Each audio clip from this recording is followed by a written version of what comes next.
Bonjour à toutes et bonjour à tous, ici c'est Marie de B et on se retrouve pour les pronostics de WWE Payback. Alors ça faisait longtemps que je vous avais pas fait de pronostics, un mois. Ah là là, mais ça m'avait manqué de pas faire vos pronostics. Déjà, je voulais vous remercier parce que les pronostics en direct de WrestleMania, eh bien vous avez été très très nombreux à les suivre. Plein de pouces verts, plein de commentaires. En voiture, voilà, que des commentaires positifs. Vous avez mis dans les commentaires ce que vous voulez gagner, les main events et tout ça, qui vous voyez à la place de main eventer. Le bilan aussi qui a été fait en live sur Twitch. Donc là, j'aimerais remercier aussi la communauté Twitch puisque ça a été bien accueilli. On a eu des hosts sur du catch. Alors là, j'y croyais pas. Et bon, c'était assez sympathique. Donc merci à tous pour l'accueil. Et grâce à cette ouverture sur Twitch, eh bien, nous avons atteint les 73 abonnés. Je tenais à faire cette petite aparté avant de commencer évidemment le programme, les pronostics de Payback avec la carte de WWE Payback. Et là, vous allez voir qu'on a une carte de malade. Pour une fois, Payback, d'habitude, c'est pas un pay-per-view, on a une carte de malade. Et là, je trouve qu'on a une carte de malade. Mais avant ça, voilà, la petite parenthèse. Et bien voilà, tout simplement merci. Vous êtes de plus nombreux à écouter ces pronostics. On a fait plus de 200 visionnages pour les pronostics en live sur WrestleMania. Ça augmente depuis cette année. Je pense que c'est aussi dû à Twitch. Et grâce à ça, on est 73 avec des gens de Twitch qui me suivent sur Twitch et sur YouTube. Voilà, on est une grande famille. Et grâce à ça, nous sommes 73. C'est ce que je voulais dire. On avait un petit peu perdu le fil de la conversation en tout cas. Vous en avez l'habitude, hein, maintenant. Je pars un petit peu dans tous les sens. Voilà, en tout cas, voilà, je voulais tous et tous vous remercier. Merci infiniment. Je n'ai pas de mots à dire assez fort. Et là, je vais vous parler d'une émission prochainement qu'on fera en live sur Twitch, je pense, une émission de radio. Voilà, je vous en avais déjà parlé, mais on parlera ça en fin de vidéo, je pense. Là, on arrête de parler, on rentre dans le vif du sujet. Avant, on remercie Hawks pour la magnifique image. C'est sombre, c'est dark et ce sera beaucoup plus coloré lors du bilan. Voilà, je vais vous dire, je n'ai pas eu le temps de faire les PowerPoint, on va faire juste les images, je vais vous faire la rivalité en 1-2 secondes, ce que j'en ai pensé, et on va faire le principal, évidemment, les pronostics. Vous avez entendu un bruit, je ne sais pas ce que c'est. Bref, c'est pas très grave. Donc, on commence avec la carte, les matchs qu'on aura durant ce pay-per-view. Nous aurons Dolph Ziggler contre Corbin, le nouvel arrivant tout droit venu de NXT. Nous aurons le match aspirant, la finale aspirant numéro 1 pour les titres tag team. Alors là, nous allons voir pourquoi l'équipe The New Day ne défend pas sa ceinture. Il y a une explication entre The Vaudevillains et Soft, l'équipe Soft. Nous aurons un match simple entre Sami Zayn et Kevin Owens, le match pour le titre intercontinental entre le Miz, accompagné de sa magnifique femme Maryse contre Cesaro. Nous aurons un match simple Dean Ambrose contre Chris Jericho, et là il y en a un peu plus à dire puisque le match aurait dû avoir lieu avant. Nous aurons non pas pour la ceinture des divas, et non, la ceinture des divas est morte. Ce sera la ceinture féminine Women's Championship entre Charlotte et Natalia. Et attention, la petite particularité de ce match, c'est que nous aurons d'un côté et de l'autre Ric Flair et Bret Hart. À la suite du show, nous aurons, je pense qu'ils feront ça au milieu, qui va diriger Raw. Alors, je ne sais pas comment ils vont s'y prendre pour savoir qui va diriger Raw.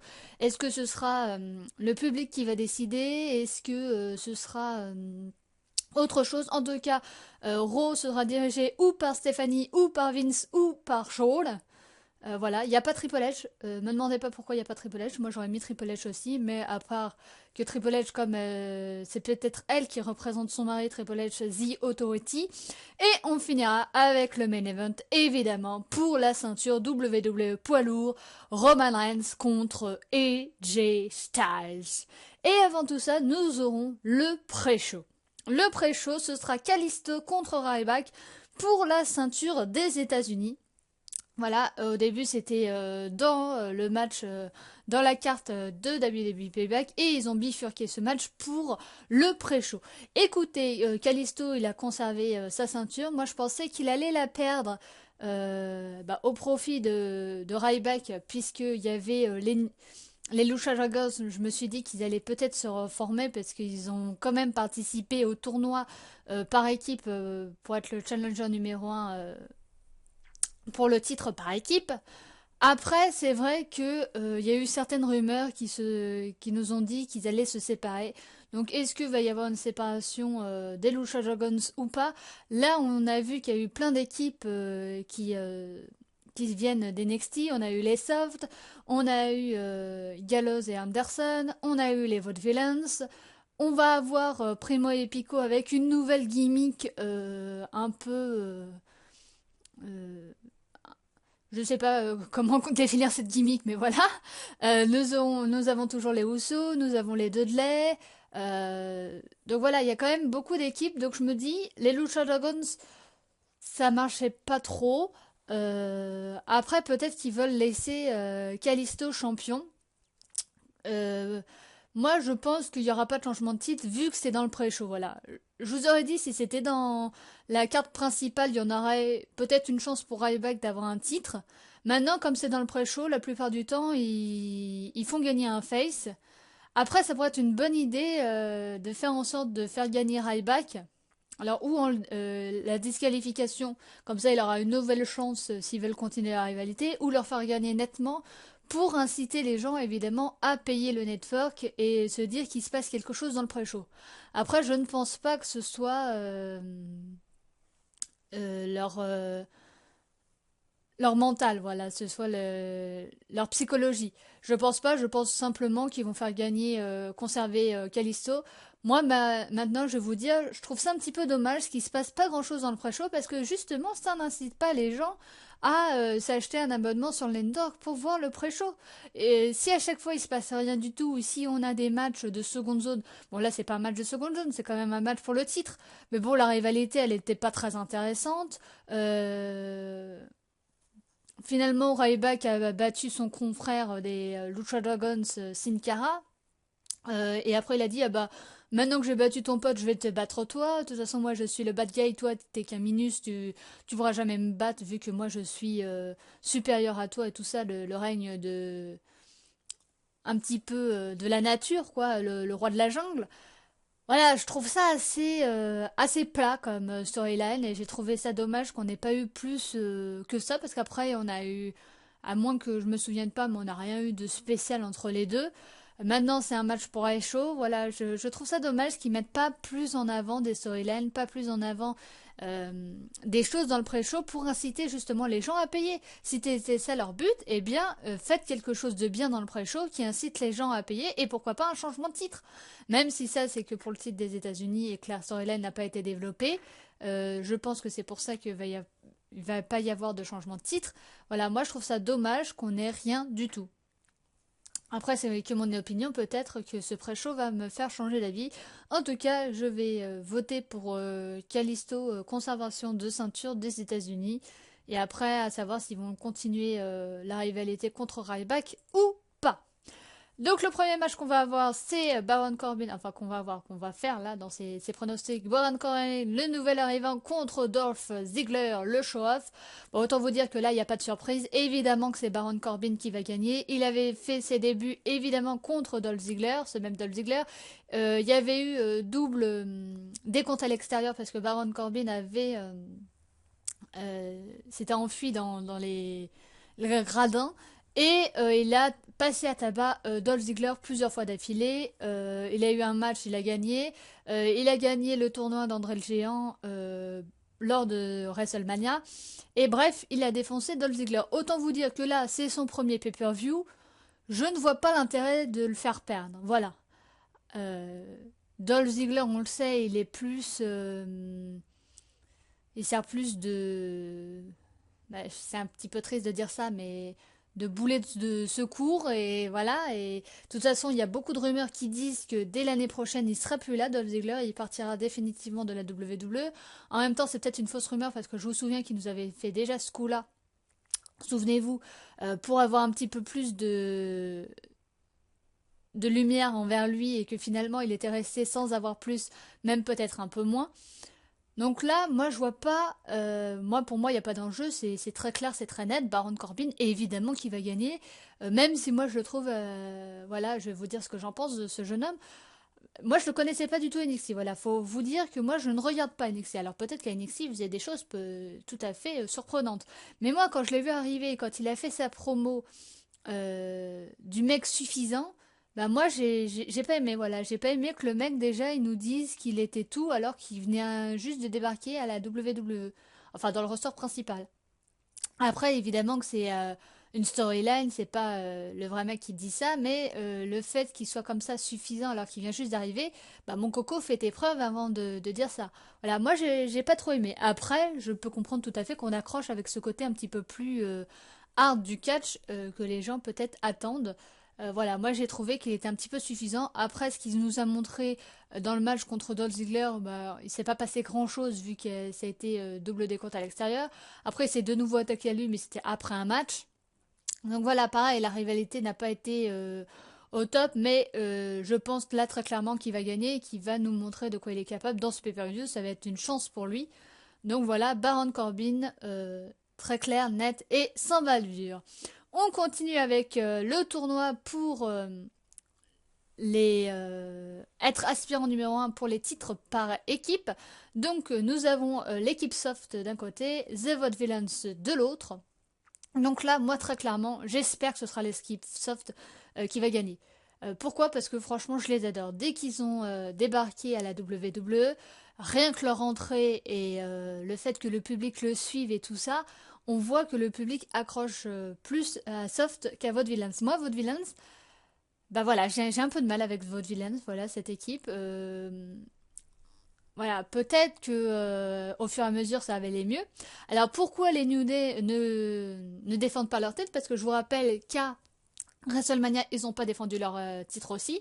Donc là, c'est un petit peu plus logique parce que Kofi Kingston va ou est papa au moment où j'enregistre. Je sais pas si sa femme sa femme était enceinte et il va avoir un petit garçon. Donc je sais pas si elle a déjà accouché ou pas. Donc c'est pour ça, je pense qu'ils n'ont pas voulu mettre les deux autres pour faire un combat contre une équipe. Voilà, maintenant je trouve ça dommage parce que ça, très clairement, ils auraient pu le faire. Nous faire la finale à Raw et nous faire un match pour le titre par équipe à Payback. Ça aurait pas été si compliqué que ça. Maintenant, bon, on a les deux équipes qui viennent d'NXT. Je pense que c'est pour mettre en avant NXT le- ce show. Je pense très clairement que ça va être au-dessus. De toute façon, l'équipe soft, moi je l'ai vu combattre, mais c'est du oh my god. Là, on voit très bien que c'est un cran au-dessus que les autres équipes. Et les autres équipes, ben, je suis désolée, mais ça a l'air d'être ringard, quoi, les autres équipes. Et là, je me dis, ah punaise, moi qui vous avais dit à WrestleMania que la division par équipe c'était mort, qu'on avait tout le temps les mêmes rivalités, qu'on avait tout le temps les mêmes storylines et que ça tournait un petit peu en rond, mais en même temps qu'il n'y avait pas beaucoup d'équipes ou de groupes qui pouvaient faire en sorte d'être challenger, bah là au moins on a un vent de fraîcheur, je vous avais dit ça, et ça au moins ça fait du bien. Alors peut-être, j'espère que toutes les équipes vont être au même pied d'égalité et qu'on n'aura pas une équipe qu'on va foutre over à chaque fois, parce que je sens que ça, on va retomber dans les travers de la WWE. En même temps, ils font à chaque fois, j'ai envie de dire, dès que ça marche, eh ben, ils nous le font à fond au cas où on n'a pas compris. Donc là, voilà, moi je suis plus l'équipe soft. Pour l'instant, c'est cette équipe qui me plaît plus. Leur promo, voilà, j'adore. Voilà, le micro, ça me plaît. Leur catch, ça me plaît. The Vaudevillains, voilà, je vous le dis, pour l'instant, peut-être que ça va changer, mais pour l'instant, je suis moins réceptive à leur gimmick. Donc voilà, je dirais l'équipe soft. Et bon, équipe soft contre New Day à Extreme Rules. Voilà. Ou sinon, intervention de Gallows et Anderson, voilà, une autre équipe qui s'est formée. Alors là, apparemment, ce serait pas ça qui serait prévu, mais je vous en reparlerai un petit peu plus dans le main event. Mais je trouve que ce serait pas mal si Gallows et Anderson interviendraient, ou peut-être une autre équipe. Là, je dis Gallows et Anderson parce qu'ils sont intervenus dans des matchs par équipe et qu'on ait un Fatal 4-Way pour Extreme Rules entre les New Day, Gallows et Anderson, Soft et The Vaudevillains. Voilà, ce serait pas mal pour Extreme Rules qu'on ait un petit peu plus qu'une équipe contre une équipe. Après, comme je vous ai dit, Gallows et Anderson, apparemment, ils sont plus prévus pour intervenir euh, dans un autre match, mais on en parlera un petit peu plus. Après, pourquoi pas l'intervention des Wyatt, mais le problème des interventions des Wyatt, c'est que Bray Wyatt est blessé, Luke Harper est blessé, alors à moins que Bray Wyatt, son pied ne soit pas si grave que ça et qu'il intervienne sans catcher, peut-être. Donc ça fait deux membres des Wyatt qui sont blessés. Mais j'ai trouvé ça dommage qu'ils nous mettent les Wyatt en bannière, vous savez. Et là, même cette fond d'écran, ça fait penser à la forêt des Wyatt dans leur clip. Si on voit pas un petit bout des Wyatt durant tout le pay-per-view. Même si Bray Wyatt est blessé dans son rocking chair, et là on voit Eric Rowan et Braun Strowman en action, voilà, pourquoi pas eux qui vont intervenir, et donc on aura un Fatal 4-Way avec la Wyatt Family, même si je pense pas que ce soit prévu dans les tuyaux.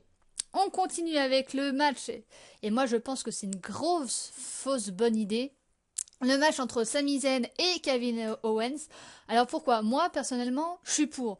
Parce que je n'ai pas vu, j'ai eu juste des échos de leur rivalité, de ce qui s'était passé à NXT, durant évidemment la promotion de quand Kevin Owens et Sami Zayn sont arrivés chacun dans leur roster principal. Je n'ai pas vu la rivalité à NXT. Le problème, c'est que les gens qui suivent NXT, eh ben, ils auront vu cette rivalité s'ils suivent NXT depuis longtemps. Et donc, il y aura un moyen de comparaison entre ce qui s'était passé à NXT et là, ce qui va se passer à Raw. Or, on sait d'ores et déjà que ce sera moins intense qu'à NXT, puisque la WWE ne veulent pas des choses hardcore. Ils veulent pas qu'il y ait du sang et tout ça pour évidemment atteindre un public un petit peu plus large.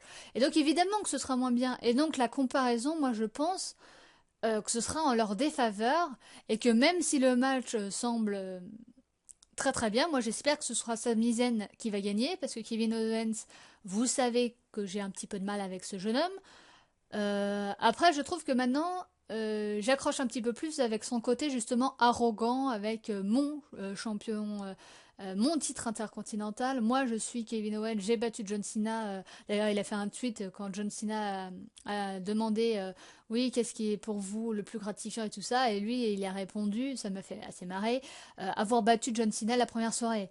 Voilà, j'ai trouvé ça drôle, la petite pique ironique comme ça. Voilà, j'ai moi, ça m'a fait beaucoup rire et depuis, c'est vrai que j'accroche un petit peu plus avec Kevin Owens. Le problème, c'est que vous savez que les bookers, eux, bah, ils sont assez dubitatifs. Donc, je pense qu'ils vont faire gagner Sami Zayn. Après, on a eu un combat entre Sami Zayn et Chris Jericho et ils ont fait gagner Chris Jericho. Alors, qu'il n'y avait aucun enjeu, ils auraient pu faire gagner Sami Zayn par disqualification. Je pense que ça aurait pas nuit à Chris Jericho, même s'il affronte Dean Ambrose dans ce pay-per-view.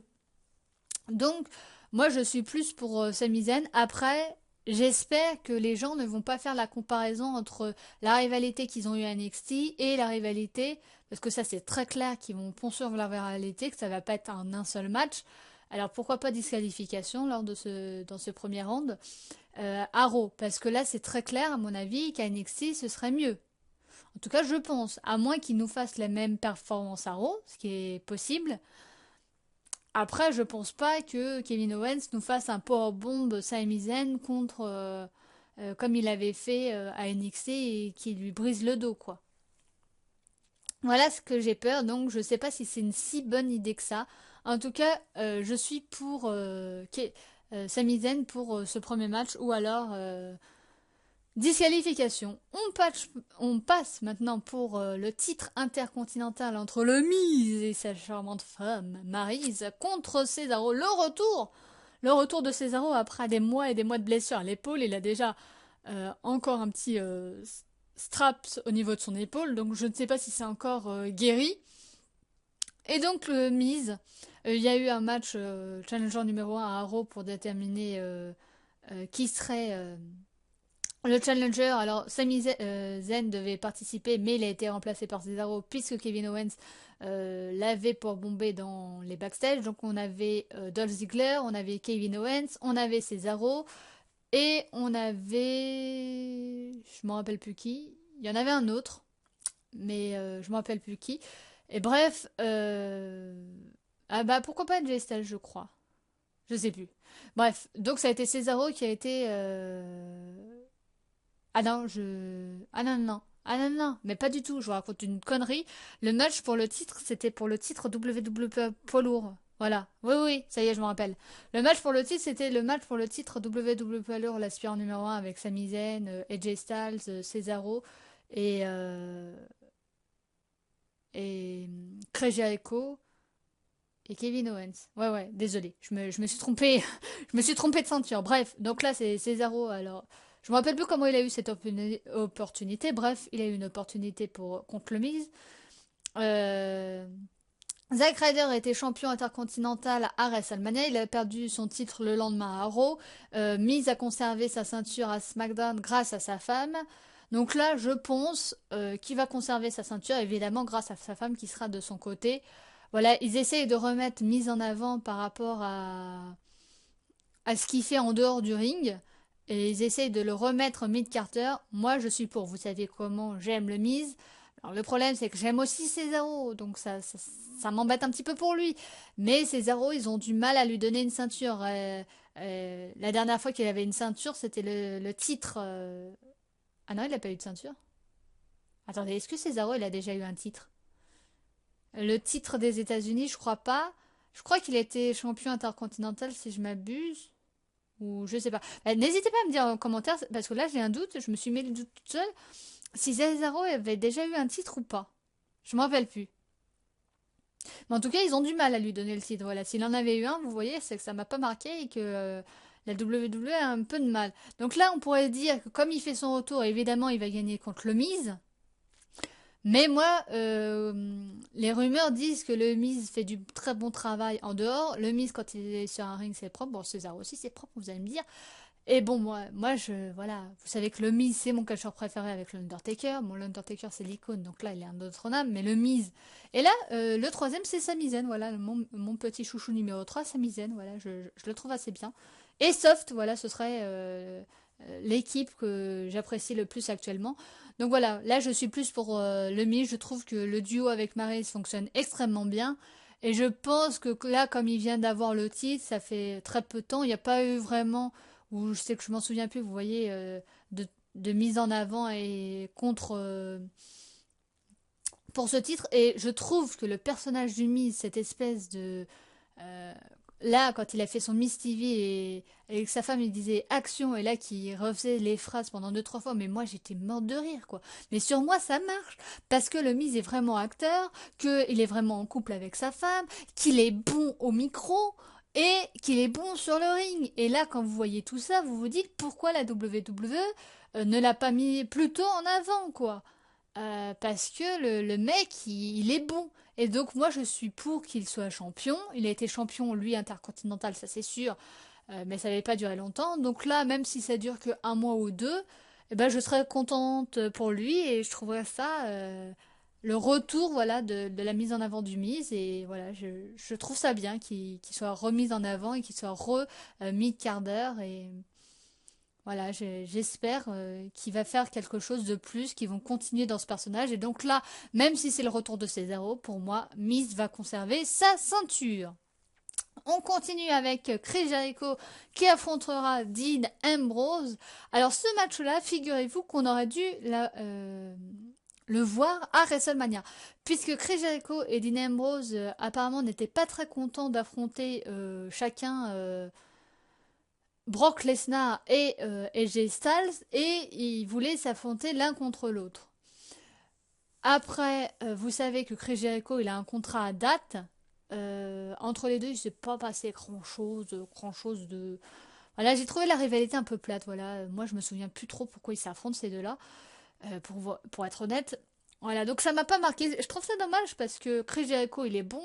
Dean Ambrose, le problème de Dean Ambrose, c'est que j'ai l'impression qu'ils savent pas trop où le mettre. Mais bonne nouvelle, c'est que ça va changer puisque on va voir ça au main event. Il y aura le retour de quelqu'un. Voilà, je commence à vous teaser. Et donc évidemment, Dean Ambrose va rentrer dans les rangs. Mais je trouve ça assez dommageable. Donc là, est-ce que Chris Jericho va gagner ou est-ce que Dean Ambrose va gagner? La logique voudrait que ce soit Dean Ambrose qui gagne, vu que Chris Jericho, il a rien besoin de prouver.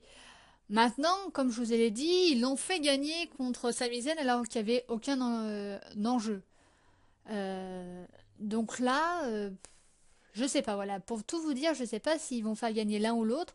Parce que Chris Jericho, il pourrait gagner vu que c'est Chris Jericho. Mais Dean Ambrose, en même temps, Dean Ambrose, ils ont un petit peu de mal aussi avec lui. Parce que souvenez-vous, quand il était champion des États-Unis, après, quand il a perdu le titre, ils ont eu vachement de mal à lui redonner quelque chose ou même à le mettre challenger numéro un pour un titre.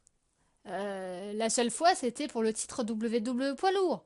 Donc ça date. Il y a eu un long passage à vide pour Dean Ambrose. Donc là, je sais pas. Là, est-ce qu'ils vont le faire gagner contre Chris Jericho? Apparemment, c'est Chris Jericho qui a demandé. Donc peut-être qu'ils vont le faire gagner vu que Chris Jericho, il a dit, bon, bah, pour cette première, je te fais gagner. Donc voilà, je dirais Dean Ambrose, mais pas convaincu, pas si convaincu que ça. On continue avec le titre Women's. Et oui, ce n'est plus le titre Diva, le titre des Divas est mort. En fin de compte, Diva, ce sera juste utilisé pour Total Diva et les Divas qui seront dans le programme. Là, c'est le titre féminin de la WWE. Un match entre Charlotte et Natalia. Et d'un côté et de l'autre, nous aurons Ric Flair et Bret Hart. Moi, je pense que c'est ça, l'attrait de ce match, c'est voir Ric Flair et Bret Hart. Malheureusement, je vais vous dire, je pense que Charlotte va conserver son titre. On aurait pu espérer que Natalia ait un petit règne de un mois. Alors déjà, numéro un, c'est que les rumeurs disent qu'on aura le match à SummerSlam entre euh, Charlotte et Sasha Banks et que ce sera Sasha Banks qui va gagner le titre. Titre qu'elle aurait dû gagner à WrestleMania, mais ils ont changé les plans. Mais apparemment, c'est bon, c'est dans les tuyaux. SummerSlam, on aura Charlotte contre Sasha Banks et Sasha Banks qui va gagner le titre. Alors peut-être que d'ici là, Charlotte peut perdre le titre et le regagner après. Moi, je pense pas. SummerSlam, c'est au mois d'août. On est bientôt au mois de mai. Voilà, il n'y a plus grand-chose à faire pour le titre, donc je pense qu'elle va le conserver. Deuxième raison, c'est que Bret Hart n'est pas si content que ça d'être à Payback. Alors moi, je pensais qu'il allait être ravi d'être du côté de sa nièce, et en fin de compte, il est pas si content que ça, et il le fait parce que c'est sa nièce, et parce qu'il se sent un petit peu obligé. Donc est-ce que ça a déplu au booker le fait que Bret Hart ne veuille pas venir au début et qu'il le fasse juste parce que c'est sa nièce? Moi, j'ai trouvé ça dommage parce que c'est une histoire de famille entre la famille Hart, enfin, de manière d'où s'est tournée la storyline, la famille Hart contre la famille Flair. Natalia qui dit, moi, j'ai un cœur de champion Hart. Voilà, j'ai trouvé ça géant. En plus, Natalia, ça fait hyper longtemps qu'elle n'a pas été mise en avant. La première fois, elle avait gagné par disqualification, vu qu'elle a eu déjà une chance. Là, à mon avis, elle va... Ça m'étonnerait qu'elle gagne, quoi. Ou si elle gagne, elle perdra le lendemain, ou... Elle sera pas longtemps championne, et je trouverais ça dommageable, vous voyez, de lui donner le titre, juste pour lui donner le titre, et après, que Charlotte le reprenne. Autant que Charlotte reste championne jusqu'à SummerSlam, et qu'on... qu'elle soit remplacée par Sasha Banks. Voilà. Après, comme je vous avais dit, la division des divas, malheureusement, pour l'instant, pour moi, il n'y a pas eu de révolution. Moi, ce serait vraiment le point négatif que je mets en avant, c'est que les filles qui sont venues, il n'y a pas eu vraiment de révolution parce que il n'y a pas eu de choses en amont pour construire leur personnage et qu'on ait vraiment des différents trucs et non ça tourne toujours au même, surtout que là pas de chance, Brie Bella, ça y est, elle n'est plus là, ça m'étonnerait qu'on la revoie puisqu'elle s'occupe de son mari qui est malade apparemment. Ce serait la maladie de Parkinson suite aux différents traumatismes qu'il a reçus. Et Nikki Bella, elle a toujours son problème au cou et si elle revient, elle ne reviendrait pas en temps total et ça m'étonnerait qu'elle revienne sans sa sœur. Je pense qu'elle suivra sa sœur, donc les Bella, c'est fini. Et là, les Eva Marie, on n'en parle plus. Les Lana, on a vu un seul match, mais on n'en parle plus non plus. Les Summer Rae, pareil, on n'en parle plus. Et en fait, la division des divas, c'est entre Charlotte, Sasha Banks, Becky Lynch de temps en temps, Natalia, et voilà. Parce qu'Alicia Fox, c'est pareil, elle est là tous les 36 du mois seulement. Donc c'est sur 4 filles, quoi. Et comment voulez-vous faire une storyline potable? Comment voulez-vous faire des trucs qui tiennent un peu la route sur 4 filles? Bah vous pouvez pas. Et donc ça donne des matchs comme ça et moi ça me déçoit. Mais bon, que voulez-vous? Alors là, parlons de qui. Alors je l'ai mis, mais on va pas en parler. Enfin si, on va en parler 2 secondes, mais on va pas faire un épilogue dessus. Qui va avoir le pouvoir de Raw? Alors déjà, je trouve que c'est une question complètement idiote. Parce que, souvenez-vous, alors le choix ce sera entre Stephanie, Vince et Shawn. Souvenez-vous, à WrestleMania, justement, nous avions le match entre l'Undertaker et Shawn McMahon dans un Hell in a Cell. Si Shawn perdait, eh bien, non, si l'Undertaker gagnait, eh ben, il pouvait avoir un autre WrestleMania. Enfin, ce serait pas son dernier WrestleMania. Et si Shawn gagnait, il avait le contrôle de Raw. Shawn a perdu, on le sait tous, hein. Je pense qu'on se souvient tous que l'Undertaker, il a gagné. Euh, voilà, on va pas revenir sur ce match, hein. Je pense que vous savez mon avis par rapport à ce match-là. Et le lendemain, eh bien son père, Vince, enfin c'est la storyline évidemment, son père Vince a décidé de nous dire, eh ben, vous savez quoi, le match a un enjeu si passionnant que ça, qui a même pas été dans le main event, hein, qui aurait dû être dans le main event, voilà, choix complètement idiot Vince, hein, on le redira jamais assez. Ah, vous savez, ce match est si important avec la storyline si important que j'ai traité mon fils de et que on a fait des tas de trucs et que c'était pas mal la storyline était pas mal. Et ben finalement, bah un gros je vous emmerde, hein, désolé de le dire comme ça. Et ben finalement, Shawn, tu vas prendre le contrôle de Raw et moi je vais voir ta déchéance. Et donc il a pris le contrôle de Raw juste après WrestleMania, donc le match entre l'Undertaker ne servait strictement à rien. Hein, on va pas s'énerver dessus. Et au fil des semaines, bah, jusqu'à Raw dernier, Shawn était en charge de Raw. Donc là, pourquoi nous faire une espèce de truc qui va prendre en charge Raw alors que c'était Shawn et qu'on sait très bien que même si c'est Stephanie ou Vince, eh ben que ça peut changer le lendemain. Voilà, moi franchement ça me gave. Shawn au pouvoir, c'était pas si mal que ça. Avec l'arrivée des NXT, au moins, ça a mis un coup de fraîcheur. Stéphanie, ça va nous rappeler trop Triple H et franchement, The Authority, moi, j'en ai marre. Et Vince, je suis désolée de le dire, mais Vince, casse-toi, quoi. J'en peux plus, quoi. Voilà, je suis désolée de dire ça comme ça, mais voilà. Oh là là. Donc j'espère que ce soit Shawn. Alors je sais pas du tout comment ils vont faire, si ce sera un vote du public, s'il va y avoir quelqu'un qui va intervenir pour être en faveur de l'une ou l'autre, si je sais pas ce que ça va être, mais je trouve ça nul de le mettre au pay-per-view. J'aurais préféré un match, je trouve que ça sert strictement à rien. Un espèce de truc en backstage aurait suffi pour faire un espèce de vote avec les conciliables et dire voilà c'est Shawn et c'est Shawn. Voilà, je trouve que ça sert à rien, que ça rajoute une séquence pour rien et que j'aurais préféré voir voir autre chose. Voilà. Voilà mon point de vue. Donc n'hésitez pas, vous, à dire votre point de vue et qui pensez-vous qu'on aura le lendemain au contrôle d'Euro. Et on finit par le main event. Pour le titre WWE poids lourd, un match entre Roman Reigns et AJ Styles. Et alors là, la mauvaise idée, c'est d'avoir mis AJ Styles comme challenger numéro 1. Un Chris Jericho aurait été mieux, un Randy Orton aurait été mieux, un John Cena aurait été mieux. Pourquoi? Je vous dis, AJ Styles étant... Alors pourquoi AJ Styles a cette opportunité? Tout simplement parce qu'il vend bien, parce que dans les coulisses ça passe bien, donc c'est pour le remercier en quelque sorte, on te donne une opportunité pour le titre.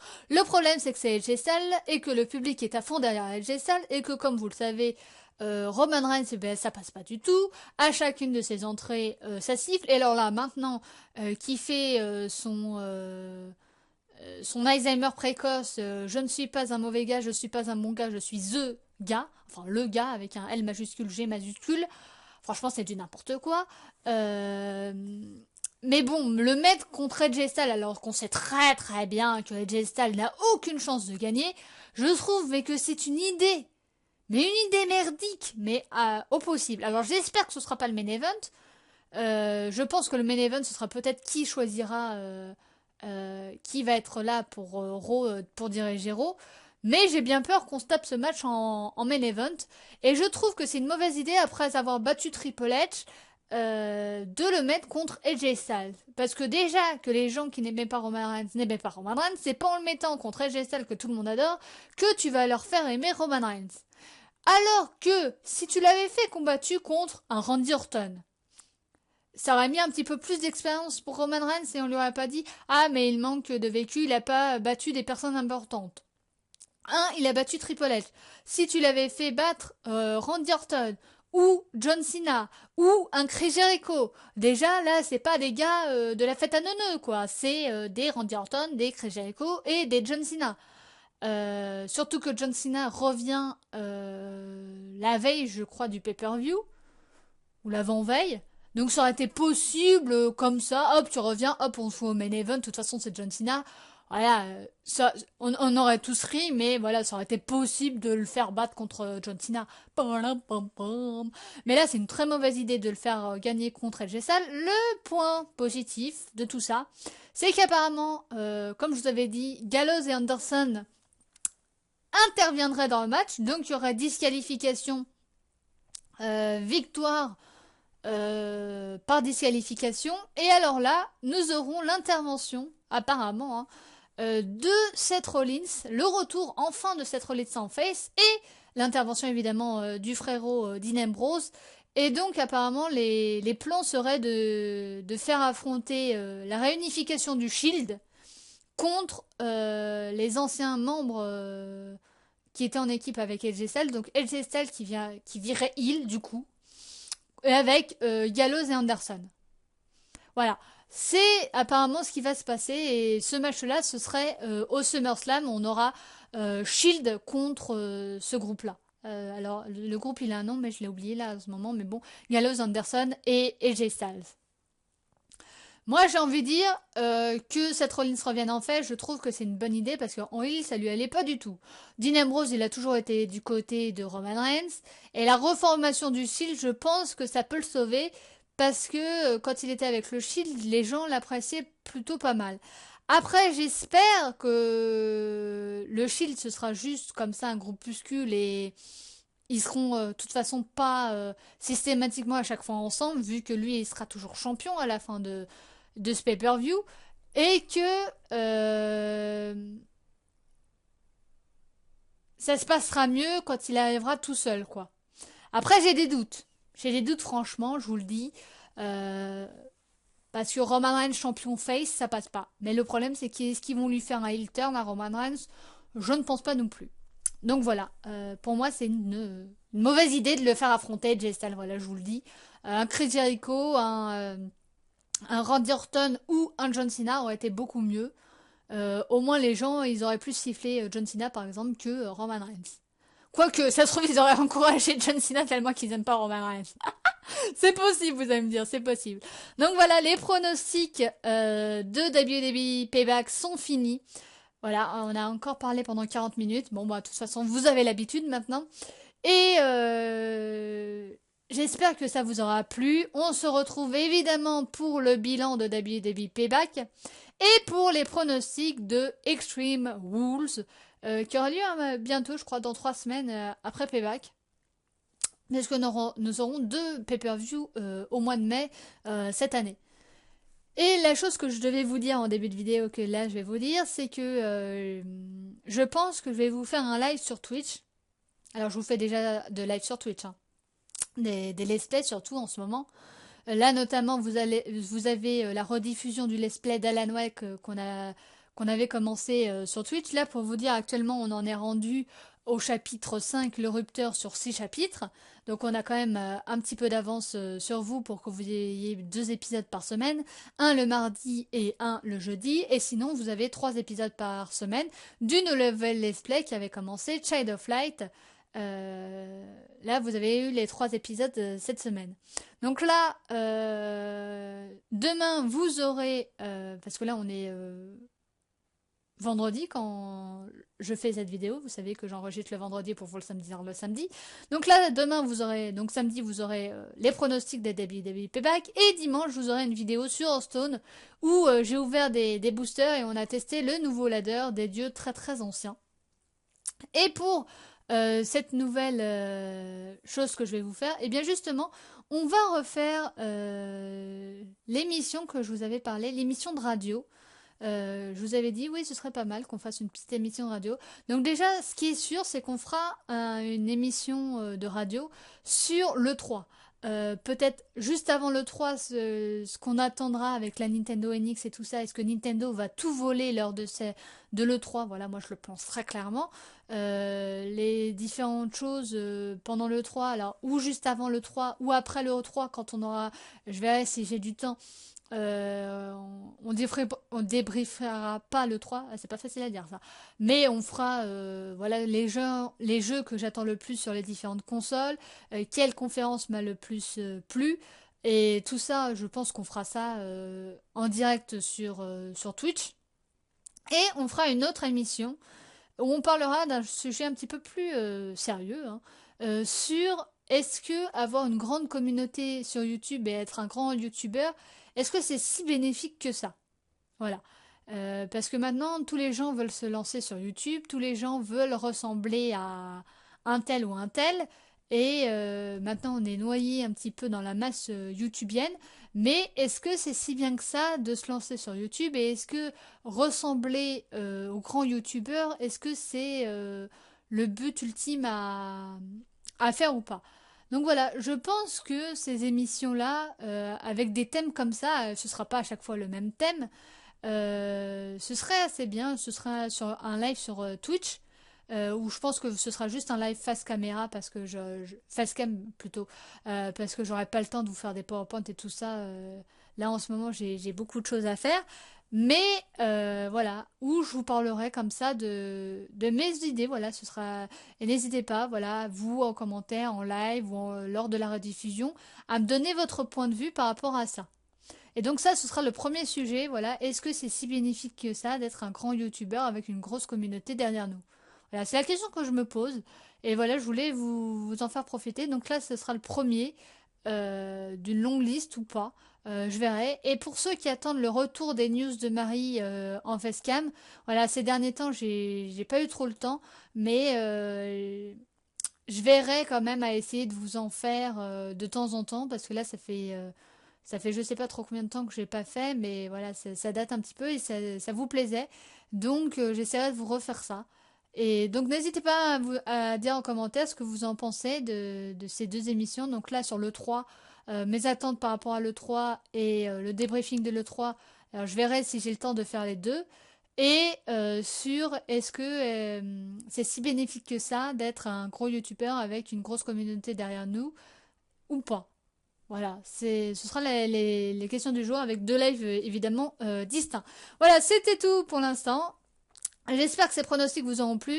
Si c'est le cas, bah, laissez un petit pouce vert, laissez un commentaire.